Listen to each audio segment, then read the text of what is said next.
सपना से मेरी मुलाकात दिल्ली में कमानी ऑडिटोरियम में हुई थी। वो मेरे बगल वाली सीट पर बैठी नाटक देख रही थी।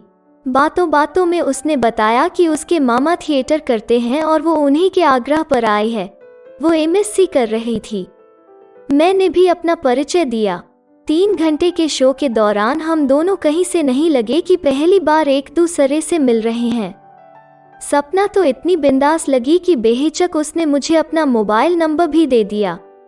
1 सप्ताह गुजर गया। पढ़ाई में व्यस्तता के चलते मुझे सपना का ख्याल ही नहीं आया। एक दिन अनायास मोबाइल से खेलते सपना का नंबर नाम के साथ आया तो वो मेरे जेहन में तैर गई। मैंने उत्सुकतावश सपना का नंबर मिलाया। हेलो सपना। हाँ कौन? मैं सुमित। सपना ने अपनी याददाश्त पर जोर दिया तो उसे सहसा याद आया, सुमित नाटक वाले। ऐसा मत कहो भाई, मैं नाटक में अपना करियर बनाने वाला नहीं, मैं हंस कर बोला। माफ करना, मेरे मुंह से ऐसे ही निकल गया। उसे अपनी गलती का एहसास हुआ। ओके, मैंने टाला।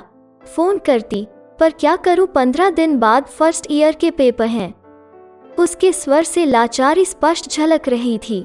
किसका फोन था? माँ ने पूछा। मेरे एक फ्रेंड सुमित का। पिछले हफ्ते मैं उससे मिली थी। सपना ने माँ को याद दिलाया। क्या करता है वो? माँ ने पूछा। यूपीपीसीएस की तैयारी कर रहा है दिल्ली में रहकर।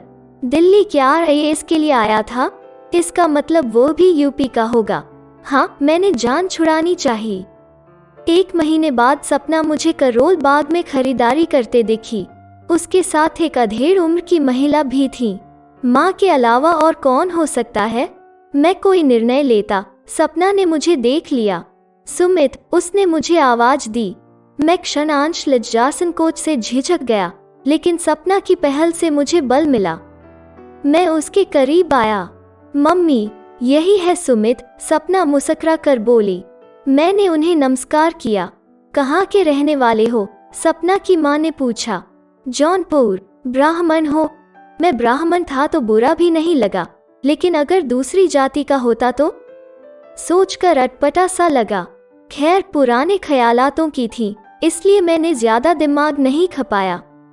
लोग दिल्ली रहे या अमेरिका, जातिगत बदलाव भले ही नई पीढ़ी अपना ले, मगर पुराने लोग अब भी उन्हीं संस्कारों से चिपके हैं। नई पीढ़ी को भी उसी सोच में ढालना चाहते हैं। मैंने उनके बारे में कुछ जानना नहीं चाहा, उल्टे वही बताने लगी। हम गाजीपुर के ब्राह्मण हैं। सपना के पिता बैंक में चीफ मैनेजर हैं। सुनकर अच्छा भी लगा, बुरा भी। जाति की चर्चा किए बगैर भी अपना परिचय दिया जा सकता था। हम 2 साल तक एक दूसरे से मिलते रहे। मैंने मन बना लिया था कि व्यवस्थित होने के बाद शादी सपना से ही करूंगा। सपना ने भले ही खुलकर जाहिर न किया हो, लेकिन उसके मन को पढ़ना कोई मुश्किल काम न था।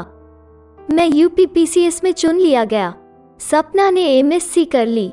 यही अवसर था जब सपना का हाथ मांगना मुझे मुनासिब लगा, क्योंकि 1 हफ्ते बाद मुझे दिल्ली छोड़ देनी थी। सहारनपुर ज्वाइनिंग के पहले किसी नतीजे पर पहुंचना चाहता था, ताकि अपने माता पिता को इस फैसले से अवगत करा सकूं। देर हुई तो पता चला कि उन्होंने कहीं और मेरी शादी तय कर दी, तो उनके दिल को ठेस पहुंचेगी। सपना को जब मैंने अपनी सफलता की सूचना दी थी, तब उसने अपने पिता से मिलने के लिए मुझे कहा था। मुझे तब समय नहीं मिला था, लेकिन आज मिला है। मैं अपने कमरे में कपड़े बदल रहा था, तभी दरवाजे पर किसी ने दस्तक दी। कौन? मैं शर्ट पहनते हुए बोला। सपना, मेरी खुशियों को मानो पर लग गए। अंदर चली आओ। कमीज के बटन बंद करते हुए मैं बोला, आज मैं तुम्हारे ही घर जा रहा हूँ। सपना ने कोई जवाब नहीं दिया। मैंने महसूस किया कि वो उदास थी। उसका चेहरा उतरा हुआ था। उसके हाथ में कुछ कार्ड्स थे। उसने एक मेरी तरफ बढ़ाया। यह क्या है? मैं उलट पुलट कर देखने लगा। खोल कर पढ़ लो, सपना बुझे मन से बोली। मुझे समझते देर न लगी कि यह सपना की शादी का कार्ड है। आज से 20 दिन बाद गाजीपुर में उसकी शादी होने वाली है। मेरा दिल बैठ गया। किसी तरह साहस बटोर कर मैंने पूछा, एक बार मुझसे पूछ तो लिया होता। क्या पूछती? वो फट पड़ी। तुम मेरे कौन हो जो पूछूं? उसकी आंखों के दोनों कोर भीगे हुए थे। मुझे सपना का अपने प्रति बेइंतहा मोहब्बत का प्रमाण मिल चुका था। फिर ऐसी कौन सी मजबूरी आ पड़ी जिसके चलते सपना ने अपनी मोहब्बत का गला घोंटा। मम्मी पापा तुमसे शादी के लिए तैयार थे, परंतु वो चुप हो गई। मेरी बेचैनी बढ़ने लगी। मैं सब कुछ जानना चाहता था। बोलो बोलो सपना, चुप क्यों हो गई? क्या कमी थी मुझ में जो तुम्हारे माता पिता ने मुझे नापसंद कर दिया? मैं जज्बाती हो गया। भरे कंठ से वो बोली, जौनपुर में पापा की रिश्तेदारी है। उन्होंने ही तुम्हारे परिवार व खानदान का पता लगवाया। क्या पता चला? तुम अनाथालय से गोद लिए पुत्र हो। तुम्हारी जाति व खानदान का कुछ पता नहीं। हाँ, यह सत्य है कि मैं अपने माता पिता का दत्तक पुत्र हूँ, मगर हूँ तो एक इंसान। मेरे माता पिता मानने को तैयार नहीं। तुम क्या चाहती हो? मैंने तुम पर जोर दिया। सपना ने नजरें झुका ली। मैं समझ गया कि सपना को जैसा मैं समझ रहा था वो वैसी नहीं थी। वो चली गई। पहली बार मुझे अपने आप व उन माता पिता से नफरत हुई जो मुझे पैदा करके गटर में सड़ने के लिए छोड़ गए। गटर इसलिए कहूँगा कि मैं उस समाज का हिस्सा हूँ जो अतीत में जीता है। भावावेश के चलते मेरा गला रुंध गया। चाह कर भी मैं रो न सका। आहिस्ता आहिस्ता मैं सपना के दिए घाव से उबरने लगा। मेरी शादी हो गई। मेरी बीवी भले ही सुंदर नहीं थी, तथापि उसने कभी जाहिर नहीं होने दिया कि मेरे खून को लेकर उसे कोई मलाल है। उल्टे मैंने ही इस प्रसंग को छेड़कर उसका मन टटोलना चाहा तो वो हंस कर कहती, मैं 7 जन्मों तक आपको ही चाहूंगी। मैं भाव विभोर हो उसे अपने सीने से लगा लेता। सपना ने जहां मेरे आत्मबल को तोड़ा, वहीं मेरी बीवी मेरी संबल थी। आज 18 नवंबर था। मन कुछ सोचकर सुबह से ही खिन्न था। इसी दिन सपना ने अपनी शादी का कार्ड मुझे दिया था। कितनी बेरहमी के साथ उसने मेरे अरमानों का कत्ल किया था। मैं उसकी बेवफाई आज भी नहीं भूला था, जबकि उस बात को लगभग 10 साल हो गए थे। औरत अपना पहला प्यार कभी नहीं भूलती और पुरुष अपनी पहली बेवफाई। कोर्ट का समय शुरू हुआ। पुराने केसों की एक फाइल मेरे सामने पड़ी थी। गाजीपुर आए मुझे 1 महीने से ऊपर हो गया। इस केस की यह पहली तारीख थी।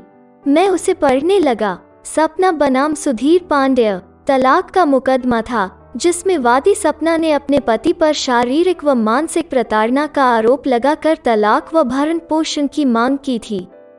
सपना का नाम पढ़कर मुझे शंका हुई। फिर सोचा, होगी कोई सपना। तारीख पर दोनों मौजूद थे। मैंने दोनों को अदालत में हाजिर होने का हुक्म दिया। मेरी शंका गलत साबित नहीं हुई। वो सपना ही थी। कैसी थी, कैसी हो गई? मेरा मन उदास हो गया। गुलाब की तरह खिले चेहरे को मानो बेरहमी से मसल दिया गया हो। उसने मुझे पहचान लिया, इसलिए निगाहें नीची कर ली। भावनाओं के उमड़ते ज्वार को मैंने किसी तरह शांत किया। सर, पिछले 4 साल से यह केस चल रहा है। मेरी मुवक्किल तलाक के साथ भरण पोषण की मांग कर रही है। दोनों पक्षों के वकीलों की दलीलें सुनने के बाद लंच के दौरान मैंने सपना को अपने केबिन में बुलाया। वो आना नहीं चाह रही थी, फिर भी आई। सपना, क्या तुम सचमुच तलाक चाहती हो? उसकी निगाहें झुकी हुई थीं। मैंने पुनः अपना वाक्य दोहराया।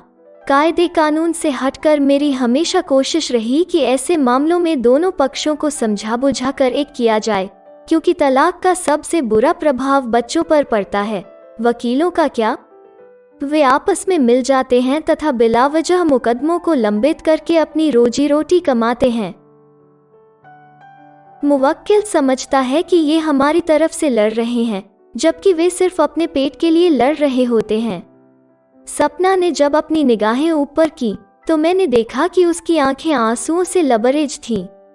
वो मेरे चरित्र पर शक करता था, किसी से बात नहीं करने देता था। मेरे पैरों में बैडियां बांधकर ऑफिस जाता, तभी खोलता जब उसकी शारीरिक डिमांड होती। इनकार करने पर मारता पीटता। सपना एक सांस में बोली। यह सुनकर मेरा खून खौल गया। आदमी था कि हैवान? तुमने पुलिस में रिपोर्ट नहीं लिखवाई? लिखवाती तब न जब उसके चंगुल से छूटती। फिर कैसे छूटी? भाई आया था, उसी ने देखा, जोर जबरदस्ती की, पुलिस की धमकी दी, तब कहीं जाकर छूटी। कितने साल उसके साथ रही? सिर्फ 6 महीने। 3 साल मायके में रही। सोचा सुधर जाएगा। सुधरना तो दूर, उसने मेरी खोज खबर तक नहीं ली। उसकी हैवानियत को लेकर पहले भी मैं भयभीत थी।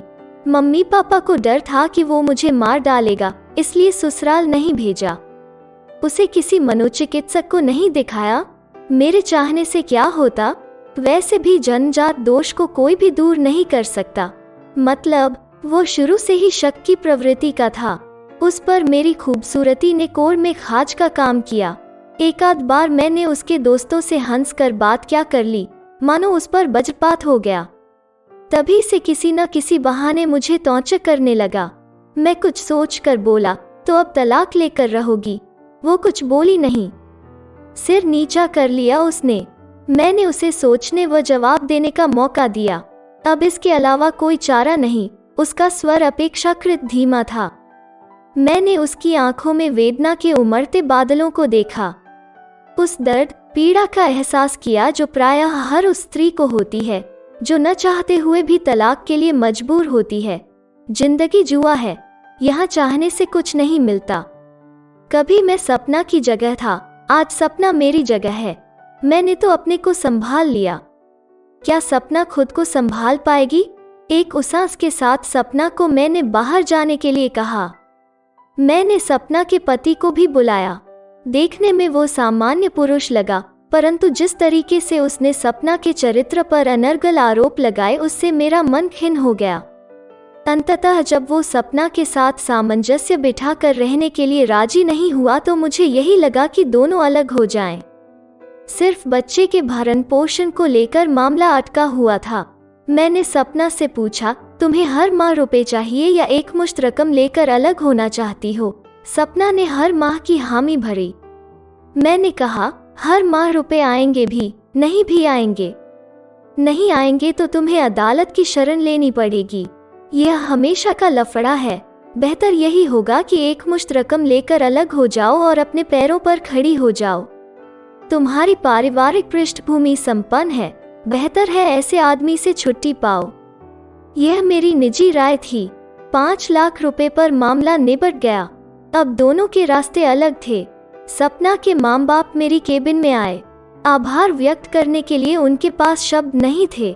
उनके चेहरे से पश्चाताप की लकीरें स्पष्ट झलक रही थीं।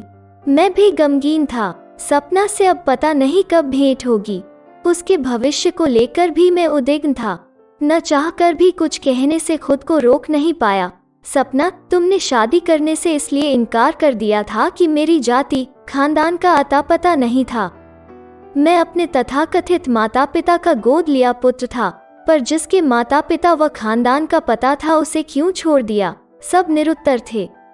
सपना के पिता मेरा हाथ अपने हाथों में लेकर भरे गले से बोले, बेटा, मैंने इंसान को पहचानने में गलती की, इसी का दंड भुगत रहा हूँ। मुझे माफ कर दो। उनकी आंखों से अविरल अश्रुधार फूट पड़ी। एक बेटी की पीड़ा का सहज अनुमान लगाया जा सकता था उस बाप के आंसुओं से, जिसने बड़े लाड़ प्यार से पाल पोस कर उसे बड़ा किया था। पर अंधविश्वास को क्या कहें, इंसान यही हार जाता है। पंडे पुजारियों का विरोध करने की हिम्मत नहीं जुटा पाता। सपना मेरी आंखों से ओझल हो गई और छोड़ गई एक सवाल, क्या उसके जीवन में भी सुबह होगी? तो दोस्तों, आपको ये कहानी कैसी लगी? प्लीज लाइक करें और रोज नई कहानियों के लिए चैनल को सब्सक्राइब जरूर करें। धन्यवाद।